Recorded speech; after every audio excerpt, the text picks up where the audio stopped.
In this video, I'm going to be reviewing the Tora-Next notebook from Danika58. I'll go over the specs, I'll do a paper test, and I'll tell you what I like and don't like about the notebook coming up. Blake here with Blake's Broadcast. On this channel, I review fountain pens, paper, and ink, and as always, I put links in the show notes in the description below. And if you haven't already, please hit that subscribe button. It really helps out my channel. Alright, let's get on with the review. This is the Danika58 Tora-Next notebook. This notebook has 320 pages of pure white Tora-Next paper, and it comes in grid, dot, and blank. There is no ruled version, unfortunately. It has a flexible charcoal cardboard cover with black tape, and it's a hand-sewn binding. There are 10 signatures, and it costs $31, I believe, before shipping. It's made in Japan, and it's called the Danika58, or I'm calling it the Danika58 because it's the name of a Etsy store where you can buy this notebook. So it's actually not branded anywhere. We just basically have the charcoal cardboard cover, and then we go right into the paper. Now, this is a notebook that I learned about from one of my subscribers, Richard Barnes, so thank you, Richard, for bringing this to my attention. The Tora-Next paper is really a super paper, kind of like the Cosmo Air Light or the Graphilo paper or Tomoe River. It's that kind of class of exotic Japanese coated paper. Let's just hop right into it. There's no paste down, it's just this cover. And we're right into that 320 pages. You can see that it's stitched, and there's actually quite a lot more stitches here than on a normal notebook, and it's very, very flexible. Like, even though there's only 10 signatures, which really isn't that much for a notebook with 320 pages, it stays really, really flat. It's a very comfortable notebook to use. You'll notice that the grid here is a dotted grid, and it's a gray grid. You'll notice that they make a plus when they intersect. It's nice looking.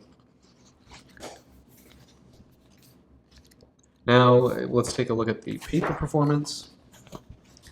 So looking at this, there's zero feathering, and you actually do get, and I didn't really pick really sheeny inks, but you do get a good amount of shading and sheening with this paper. One thing that you'll notice, it's especially prominent here on this pilot, is that you'll see that the ink resists the grid. So the grid just shows right through very prominently, especially on this pilot. You'll see it a bit less on the Mont Blanc here. You can see it more on this Schaefer, but it does unfortunately resist fountain penning. So if that bothers you, you might want to go for the blank version. Really, in normal writing, I don't think this will bug you. This is a very wide, 6mm pen. It's a minor gripe, but otherwise everything else here looks really, really good. You can see it's not exactly the fastest drying paper. I accidentally got ink from this Pentel Energel on the other side. Now, going to the back here, this performance is really, really, really, really, really, really good. So just as a comparison, I would say that this trumps the thicker Graphilo paper, where we did get spotting here on the Sharpie and the Copic, nothing from the Tora-Next, which is, again, thinner paper. And then if we go to the Cosmo, Cosmo is a very close performance. I see a little, dot here, maybe from the Sharpie. I would say it's very close. You can see the Copic on both of these. Maybe a little bit more is coming through on the Tora-Next. They're really, really close. But again, I would say with these Copics, it's really not penetrating all the way through the paper on these. So again, really good performance. I put this right up there with the Cosmo Air Light. I think very, very similar performance and really out of very thin paper. And just to do a little test here, we can do sort of a single pass with this Mont Blanc OBB, and we can do a double pass. You'll see that the ink really does not absorb right away into the paper. You can see we got a good amount of shine there. So that'll take a minute to dry. Okay, we're at about a minute in and still a little bit wet. But if we look at the back here, no bleed through. So, I mean, that's really, really excellent performance. You can pretty clearly see the 10 signatures here. One thing I should point out too is that we talk about line spread. So here I have my Kaweco Supra with a extra fine nib. And this is a semicolon linen hardcover notebook. I'll put a link to the review I did of that up there. But just the lines on this, you can take a look here. Pretty thin. Here they're a little bit thicker. And then you can see it more with a bigger pen, or a bigger nib. So here's my Mont Blanc OBB, and then here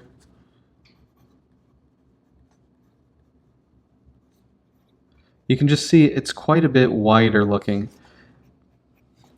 It's much more obvious with a wider nib, but you do get some line spread here. Let me zoom in a little bit. You can just see that it does make a larger line on this paper than on the semicolon, which is a more absorbent, more normal laid paper. This is a very similar thing that you will see on the Cosmo Air Light and also Graphilo. Okay, so that is the Tora-Next notebook by Danika58. So what are my pros and cons for the Tora-Next notebook by Danika58? Biggest pros, definitely that Tora-Next paper. It held up to not only fountain pens, but Copic Sketch alcohol markers, the Pilot oil drawing pen, and even the Sharpie. So this can handle pretty much anything you throw at it.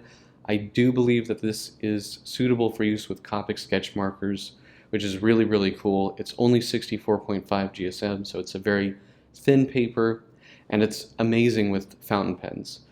I also think that the binding is really, really nice. It's so flexible, and the cover is also flexible, so it just doesn't get in the way.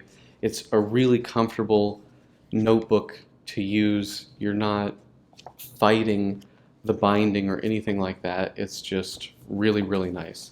I like the simple design of it. It's very nondescript. You have this taped spine here. Very simple, kind of classic looking notebook. Really like this.